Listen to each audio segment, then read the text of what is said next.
Hapa duniani najua unatambua kuwa kuna michezo mingi sana ambayo imejizolea umaarufu kwa jamii duniani kama vile soka, mpira wa pete, riadha, masumbwi na michezo mingine maarufu. Lakini michezo ya jadi ambayo miaka mingi iliyopita ilikuwa na umaarufu na chanzo cha burudani sasa inaanza kutoweka.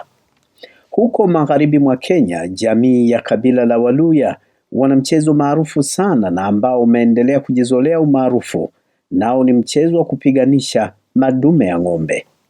Gabriel Ngubu ameufuatilia mchezo huu na taarifa yake nasimuliwa nami Leonard Mubali wa Trigen Media.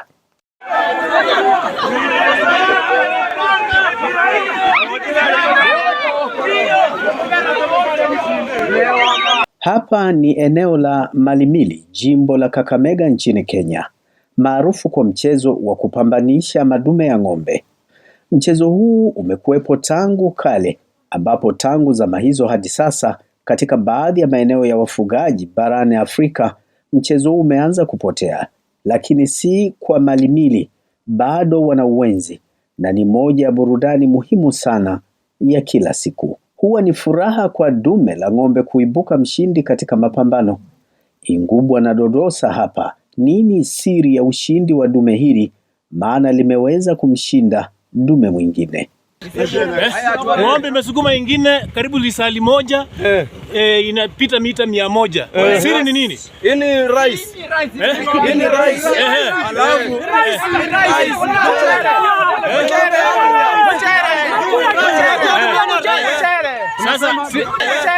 Sasa mbona huwa inapigana muda mrefu hiyo na ishinde? Inakula vizuri matunda hizi kwa vizuri. Hata mandizi. Mkate kila siku ndizi.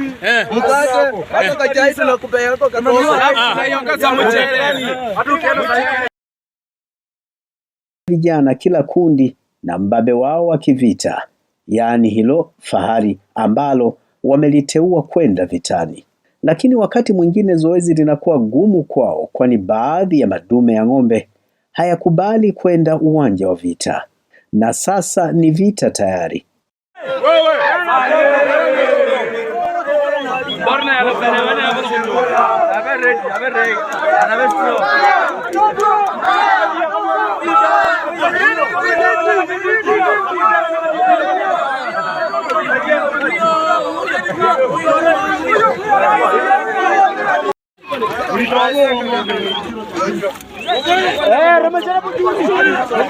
Mulinge kanyeka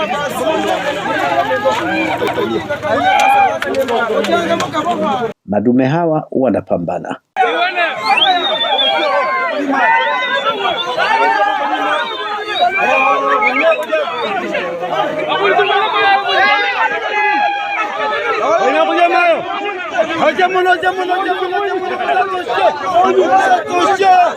Huu mchezo wa kupambanisha mafahari wa ng'ombe haukuanza leo wala jana, na ni kati ya michezo ambayo imepotea katika jamii nyingi za wafugaji.